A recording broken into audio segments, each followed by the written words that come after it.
let's move into Q&A. Let me go to Michael Boyd first. Michael, go for it, sir. Oh, I just was curious about the disc in the middle. You said, I thought I heard you say it was anodized. Is that correct?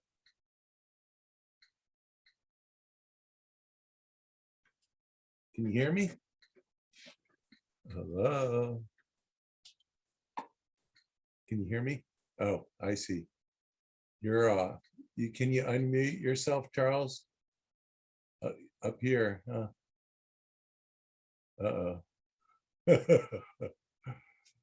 You can hear me though? Oh, Charles is muted still. Tim, I can't hear you either. Oh, okay, there it goes. Okay. Yep, got it now. Did you hear my question? Yes, so the center, he said it was aluminum, not sure if it's anodized. I know the rotating discs are the textured stucco anodized aluminum, but I believe the center one is probably an anodized aluminum. Yeah, sheet that was some kind of coating on his latest model. Again, I believe he found the parts in a landfill, so even he probably doesn't know what material it is exactly. But I do have access to a scanning electron microscope from my university. I'll use to measure what material it is when I get a sample of it.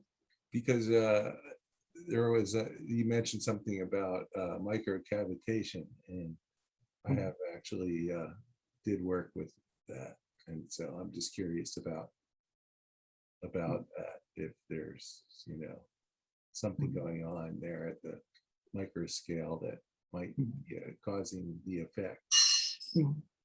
Yeah. If you essentially, if that's the case, if you know those dimensions, you could then figure out the correct frequency you need to determine to achieve your over unity, or basically you're going to not be creating an interference pattern that's going to defeat the purpose of it. So basically what it sounds like he's saying is it takes some fine tuning to get this thing to work, essentially.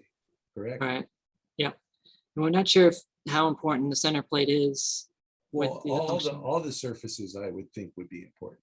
It may not necessarily be the center plate, but it could be whatever is moving could also do it.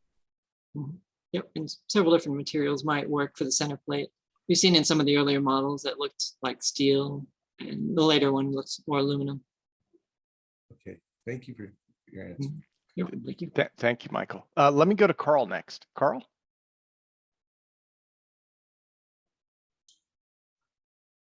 So I'm trying to trace back the things that show the device working versus where we are now with what you have, and it seems like something happened. There was a break-in, and he can't recreate a specific component.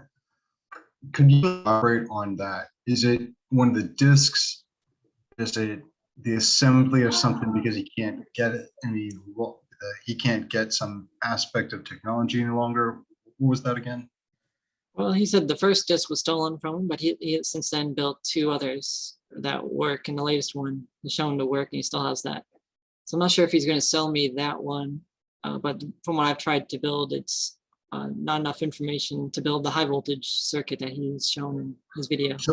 So he has a working prototype currently. Right, correct. Oh, good. So then good. Yeah. Okay, cool. So then as far as what you have, has he outlined what he can replace that would make it work again? Knowing that you've, where you are and what you purchased from him, can certain, list, do you have a list of things that can be updated, or is it not in that capable configuration? Right, he's given me some advice, but not any details other than what he's shared on his YouTube. So he's pretty busy and hasn't been able to send out the latest parts yet. I guess he said after he sends the parts, he'll give instructions on how to use the gravitometer and the rest of the kit.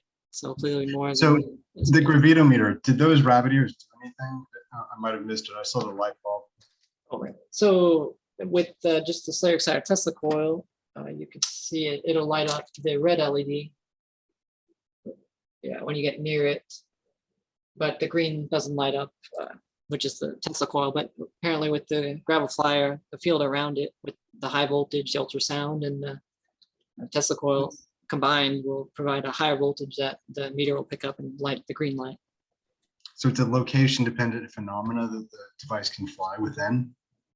What Chekurkov says, it's like a cocoon of energy that's produced around the Graviflyer that the gravimeters help to measure. And once it gets the right balance of high voltage on the top, high voltage on the bottom, that creates a lift.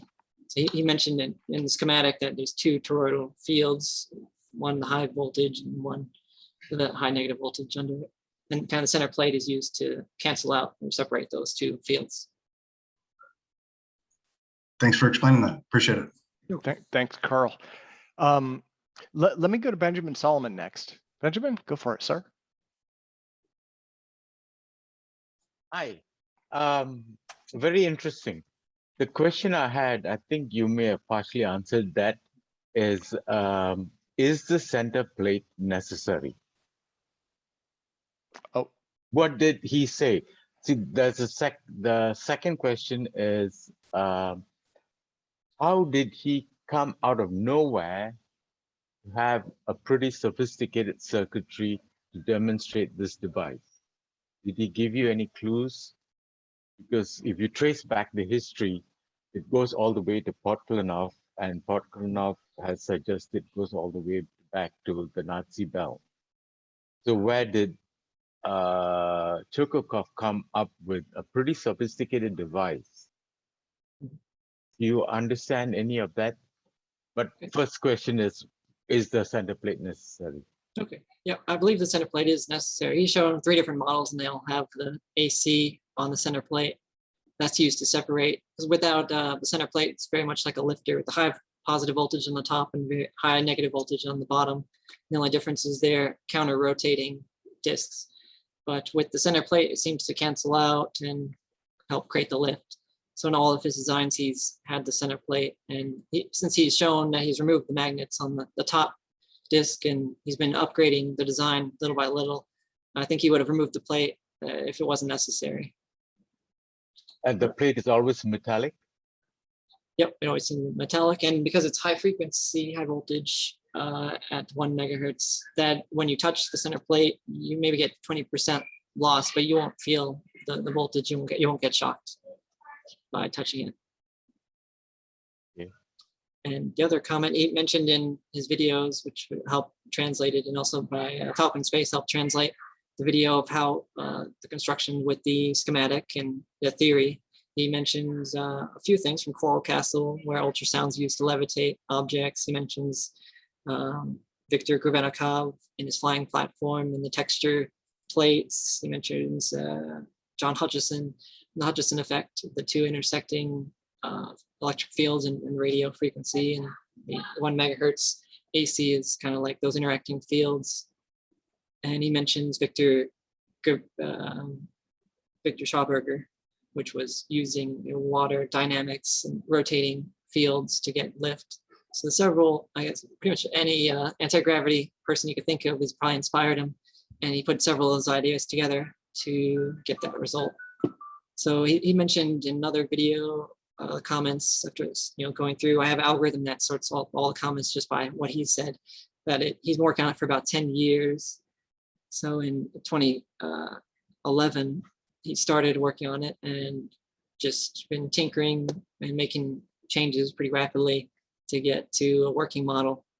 So I believe it's just trial and error that got him there. And it's just inspiration from some of the other anti-gravity research he's found online.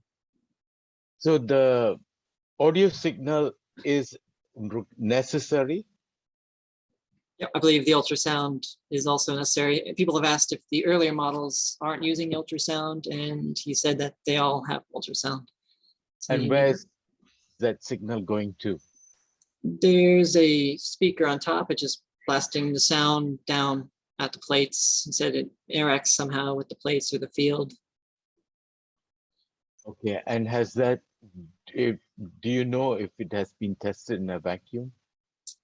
No, I don't think it has been. but I don't think it'll work because the ultrasound. But maybe in future designs, they can use something like radio or microwave or light. Chris Hardeman's design, he was using blue light to try to create the effect without ultrasound, so it could be used in a vacuum. Oh, Chris Hardeman did something without ultrasound. He had both the ultrasound and the light. He was trying to use both pulses on the plates. All right. So, and do you know how he, other than trial and error, do you know how he actually came to this final version of design? No, all I see is the 2017 video of the early flight and then some modifications of that design to what he has now. Because everything I've been able to research, everybody points back to the Nazi bell, and I'm not sure how valid that is. And nobody really knows what's involved in the Nazi bell experiment. Yeah, a lot of the inspiration is questionable, but I believe a lot of them don't really work, but ended up inspiring him to get a working model. Okay, great. Last thing, what's your email address? At shafec2@yahoo.com. SH. Yep, SHAFEC2@yahoo. Okay, great. All right, thank you so much. You're welcome. Okay, and thank you, Benjamin. Let's go to Jacob Helvey next. That was awesome, Charles. Okay. Yeah, so you just highlighted on it. Basically, what I was interested in, if there's any direct comparison to the Grebennikov, basically bug flyer, I guess you could say, to Alexey's device. Like, He what's? showed. Go ahead. He showed a video of he has the My World book from Grebennikov, and since he speaks Russian, he could read it. I think that just chapter 4 was translated to English, but the rest is pretty inspirational. So say it again real quick. So what was the reference? My World by Viktor Grebennikov. Okay. Yep, you could find chapter 4 translated to English, and that's where it talks about the flying platform. Thank you very much. You're welcome.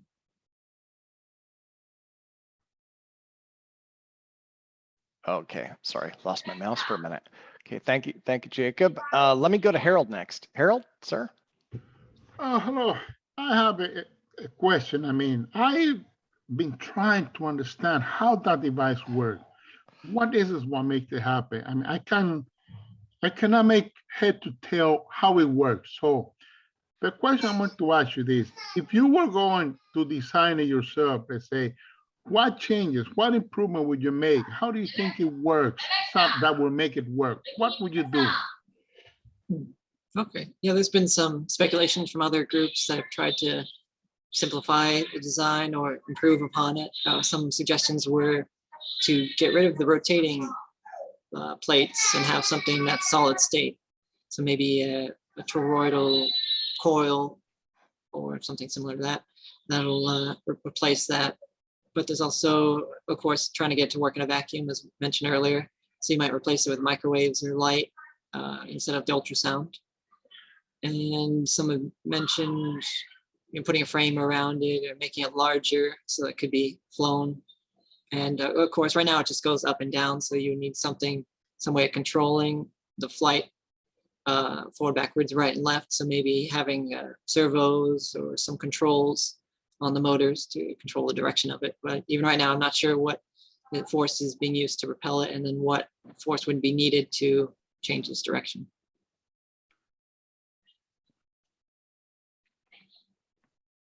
Well, thank you for the explanation, but keep on working on it. I hope you get something to work and discover what is the secret. Since I hear that he has some special secret knowledge, but the question is, from what he's showing, I mean, he should work, but it seems, I never heard anybody that made it work, but he got everybody's attention. And so I give him credit for great marketing on his part. Thank you. You're welcome. Yeah, hopefully with this presentation, they'll have more detailed information on the construction of it. And with the parts I received from him, hopefully others could build those and keep testing. With more of us working on it, they hopefully have more success and could replicate it. Wonderful. Well, thank you, Harold. So actually, before I go back to Michael Boyd, so I had a quick question. So Charlie, you've held his equipment in your hands, right? And you know, you have that hands-on. You've seen how he builds things. You've kind of gotten a feel for it. I know you haven't seen all the pieces of the puzzle, but do you feel like this is legit based on what you know, talking to him and holding the equipment and all of that? Do you think this is legit, or do you think that this is some kind of elaborate attention-getting hoax? And you know, I don't know. What's your honest take on it? Okay, yeah, my opinion is it's legit. He's tried to demonstrate by waving his hand and hula hoops and strings and videos that there's no strings attached. So I believe it is a new alternative propulsion that we've been looking for. And yeah, looking at his equipment, it's thrown together really quickly, and but electrically it's working, and yeah, they're functioning devices. So even the Tesla coil used from like a lot of scrap material, maybe junkyard, like this case was just something taken apart and then repurposed for this. And the construction looks like nothing he ordered online. A lot of it was just old, so it's rusty and dirty, and like an old screw, old key was used for a washer to help connect something, but it functions. So it's class 1, grade construction. So looking at his equipment, I was able to reverse engineer it and get it to work and understand how it works. But yeah, I think that's part of the process he uses to rapidly prototype. That's how he got success, by rapidly building and modifying and then just scrapping it and redoing it to quickly make adjustments and come to a design that works. I've done stuff like that. Yeah. I mean, I'm probably all of us have, right? Where you're building stuff out of junkyard pieces, you're repurposing things, you know, I mean, you know, with the lifters, maybe that's a bad example. The first few that we had on, like the first few that I had up on, this is before YouTube, but the first few videos I put up online, they were actually a tap from a computer monitor. I had a computer monitor sitting over on the side with the back ripped off with a couple of high voltage leads coming out, you know? And so, you know, so when you're describing the way that he builds things, like using an old key and all stuff from the junkyard, that doesn't surprise me. That probably makes it seem a little bit more real, especially if it's functional, right? I think that does say something. It's like, if you're able to repurpose junk into functional components, and those components are part of something that you're claiming works, it's almost like he's taking you part of the way down that path. So that, I think that's reassuring. Yep, I agree. Now the components seem to work, even though they're thrown together really hastily, but they work well. Yeah. And then Mark, and let me see, we'll probably get Mark on in a few minutes. He's been talking to Alexey as well, you know, but let's do some more questions first. Let me go back to Michael. And sir?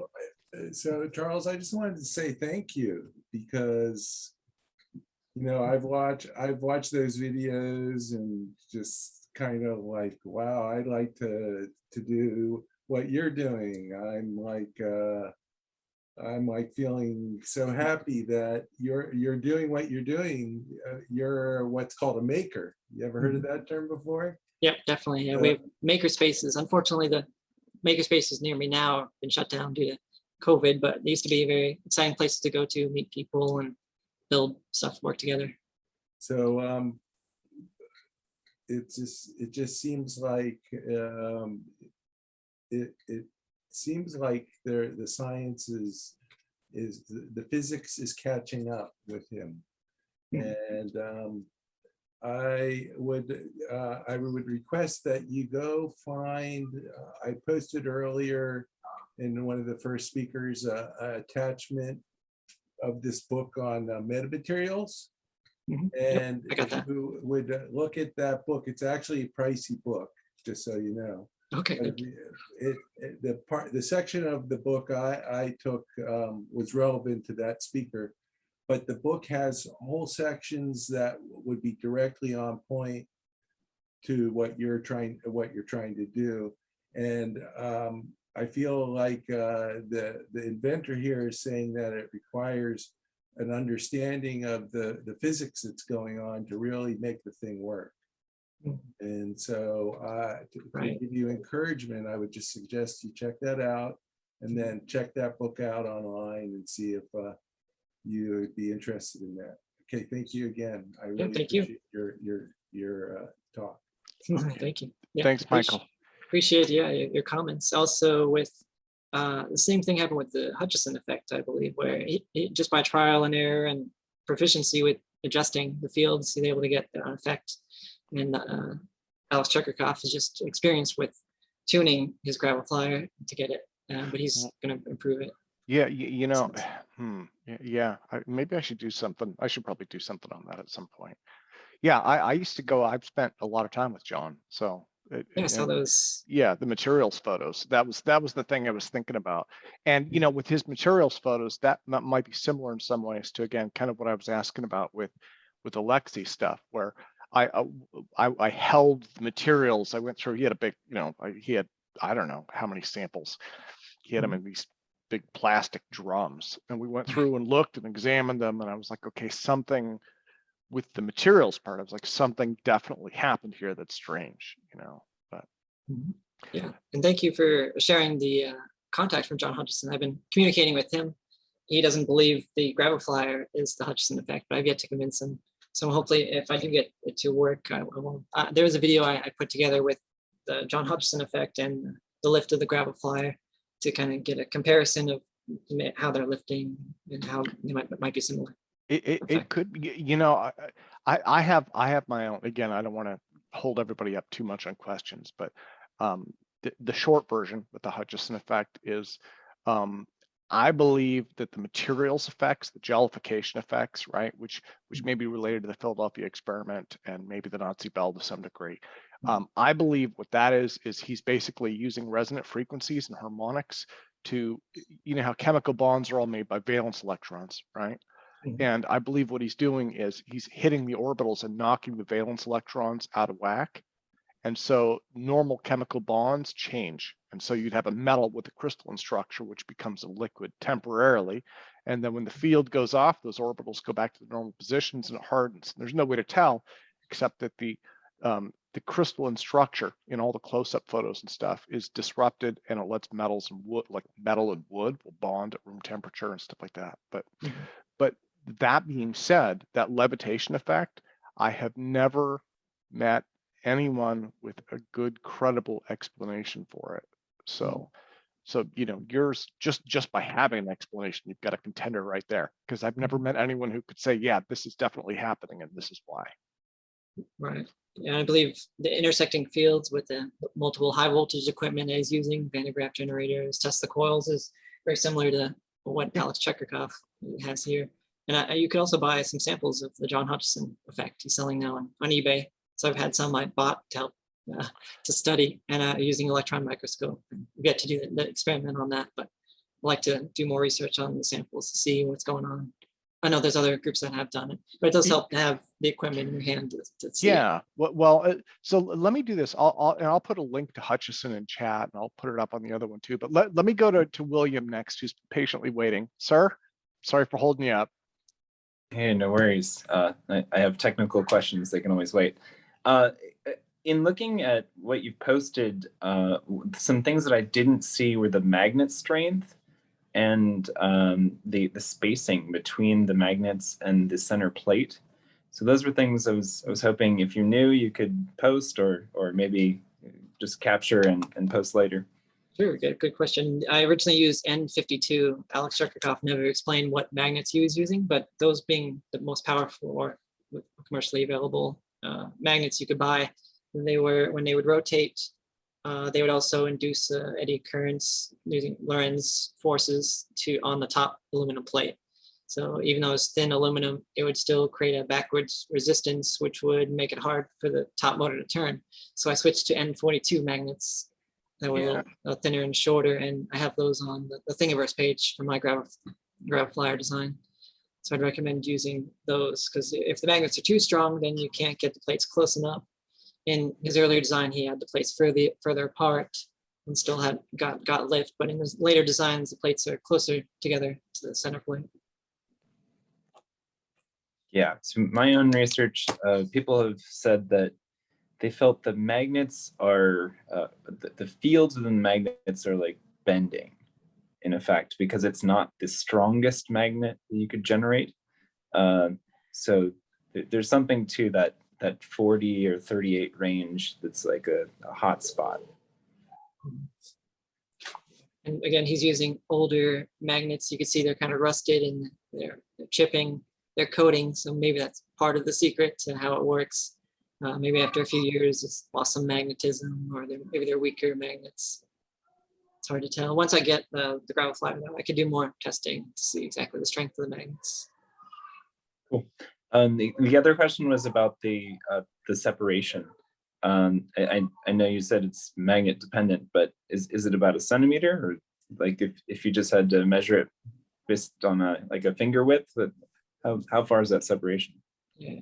Alex Chekurkov mentioned in an email that he'll send it disassembled and I'll have to assemble it, and he'll give more instructions on how far apart they are. But it looks like about ½ an inch to an inch in the video for my take on it. And I believe that's part of the tuning process. You have to get that distance perfect. I know if it's too close together, the top plate, high voltage, and the center plate is kind of grounded. So it'll spark from the top plate to the center plate. So there does have to be a correct distance between those two. Yeah. Okay. My last question was just, did you have any modifications, or what do you want, or do you want us to explore in the future in slight modifications to what you've seen? I think the best goal is to try to replicate as closely as possible to Alex Chekurkov's design. So try to get the correct size and materials and have all the equipment to measure it to, and go through the same process till you could replicate its effect. Then you could start modifying the design. But I'd like to eventually see a self-contained unit that could lift up and be controlled forward, backwards, right, left. I had some designs that what that might look like, and one is like a Graviflyer platform where you just have the Graviflyer on the base and you kind of stand on top of it. Because if it's according to Alex Chekurkov, if it does use that cocoon field, then maybe the field could go around to a person and then you can fly fast, as Chekurkov said. But I believe it would probably look more like a quadcopter, where you'd have 4 of the Graviflyers for control, and then just increase the height for the back ones and lower the forward ones, and you can go forward or right, left. Likewise, or you can also do 3 of them and have all the electronics in the center and do a triangle design. Great. Well, do you intend to like sell or buy in bulk and try and like market these to people who want to follow along? How do you want to proceed in the future? Yeah, currently I've been just putting designs free online, pictures, and my STLs for the 3D printing of them are again free on Thingiverse. But if you have difficulty building it or getting the parts in your location, yeah, you could just buy it from me. I'll put the 2 components together, at least these 2 that I know of, and I could sell those. Okay, great. Yeah, that was all my questions. This is something I'd like to build, so I'm certainly a fan and someone who's happy to collaborate. Yeah, definitely glad to help. And yeah, if you have any questions, you can email me, or if you start building, then we have WhatsApp groups you could join for the build group. Yeah. Okay. Well, and again, that gives me another reason to promote the APEC 24/7 group, right? So, and there's also a Falcon Space group. That's an invite only group. I think a lot of the members of this conference are already in that.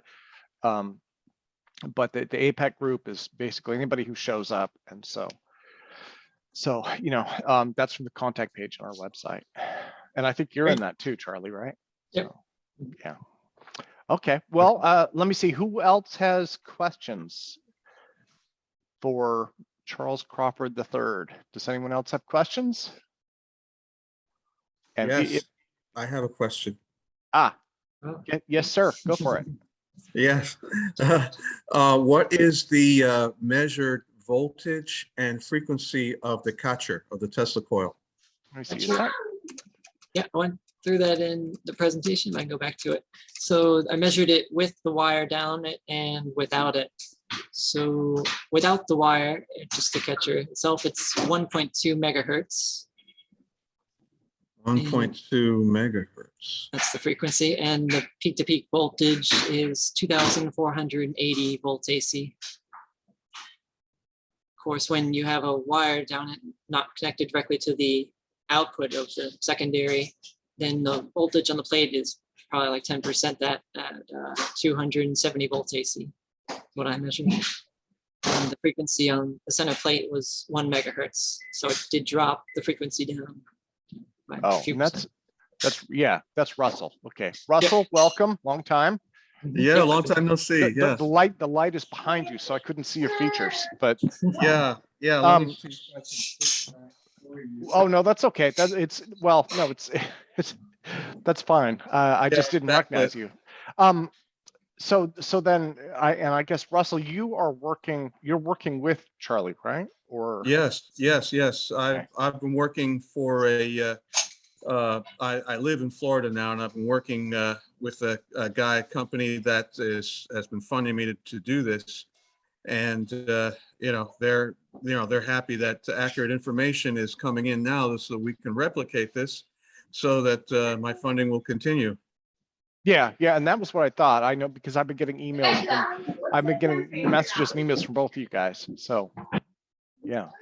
Yeah, no, it's very important that we get accurate information. I've been proceeding on totally inaccurate information and guesswork, but now I was hoping, this is the best of all possible worlds, that Alexey would start selling kits, and definitely want to explore purchasing a kit from him ASAP, so we can get some results, so the funding will continue.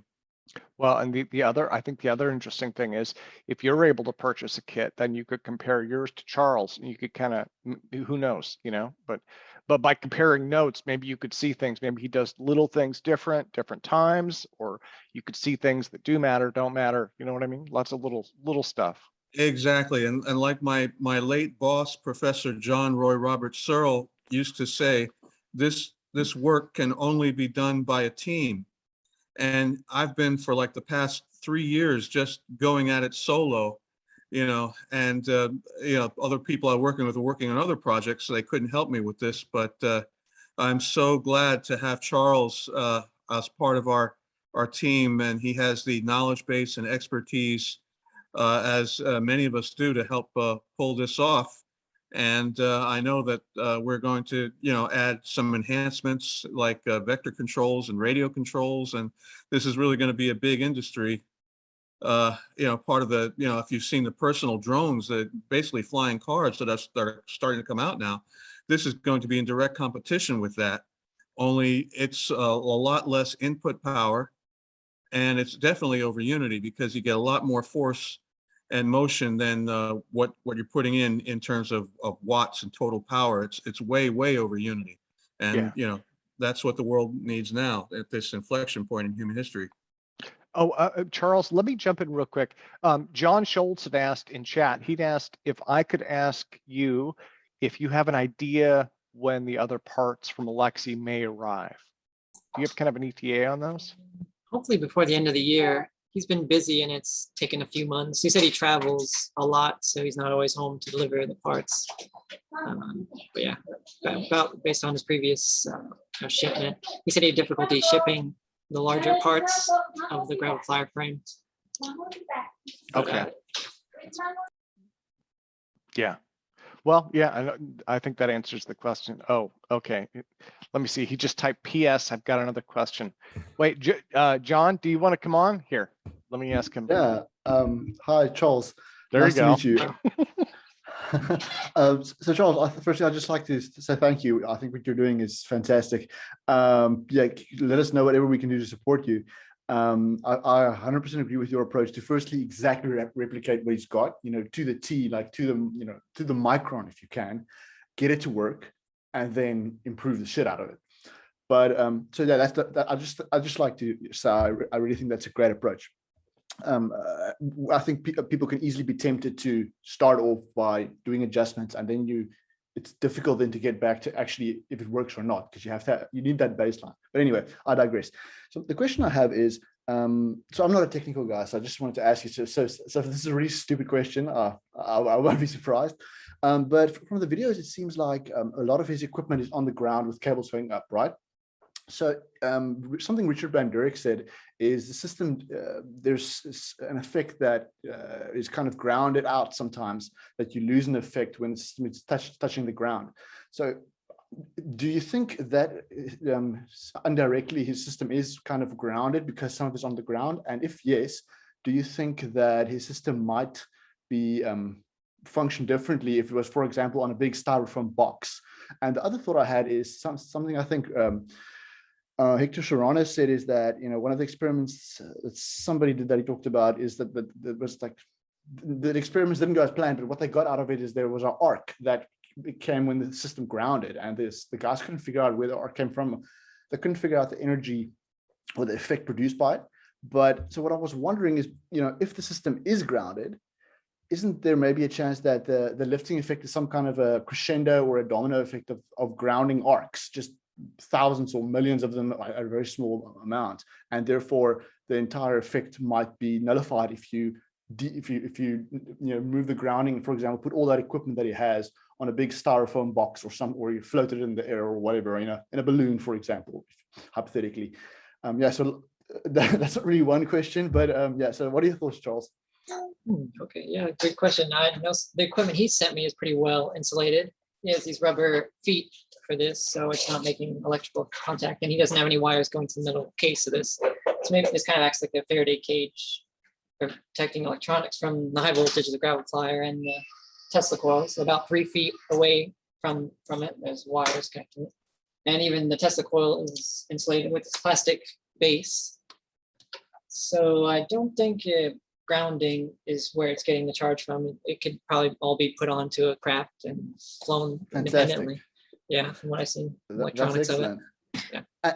And from your, you know, what do you think? Do you think he's keeping everything or some of that stuff on the ground just for, you know, practical purposes, and that, you know, his plans is later on to just put everything to kind of ball it all onto the device, or would that be a would that even be possible, do you think, in terms of the payload it can carry? Yeah, I believe it will. The most difficult thing about having all the electronics on board the Graviflyer is the high voltage on the plates is like creates a high EM electromagnetic field, which will interfere with electronics. Any inductors, capacitors, transistors you have near it would be interfered with and probably destroyed. So you'd want to somehow shield those on the craft or separate them far enough so that they're away from the field. And as Alexey Chekurkov says, the tethers that hold the Graviflyer are kind of dangling down because they're not affected by the field. So if you have anything outside that field, it might still be able to lift it, but not be affected by the field itself. Interesting. Okay, great. Thank you, Charles. Sure.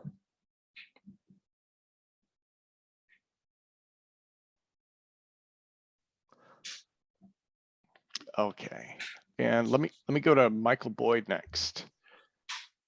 Okay, Charles, I just had a question. Have you ever heard of a surface plasmon? I've heard it, you mentioned some translations from Alexey Chekurkov was showing the plasmoids, or like plasma spheres or plasma balls. There's a video of it. You could see it in infrared, the plasma. That's because you're spinning the high voltage. It creates these plasmoids. I haven't noticed it in any of my experiments, but that's probably something special about his high voltage circuit, where when he's spinning it, they create those spheres that can be seen from many feet from the Graviflyer, and that might have something to do with what's creating the lift. So would it surprise you that that has something to do with the lift? I think it's definitely part of it. I don't know if it's needed 100%. Maybe it's just an inefficient way of projecting it out, or maybe that's the force that's lifting it. They might be pushing on the electromagnetic spectrum using that. So that a paper, that link I sent before, that book at page 287, they talk about the physics of what's called surface plasmons, and I'd encourage you to read that too. Okay. Thank you. Definitely. Yeah, you're welcome. I'll definitely check it out. I know the plasma spheres, that the plasmoids, Alexey Chekurkov calls them, that he sees when spinning the counter-rotating discs is probably projected out horizontally, so I don't think it's much in what's creating the lift. So basically you're creating two fields that are coming together, and then there's this region or gap, let us call it, event horizon or whatever word you want to use, and that's where this over unity is actually occurring. It's just, there's an interface or in the semiconductor they call it depletion layer, where the actual charge exchange is going on. So yeah, I'd encourage you to check that out.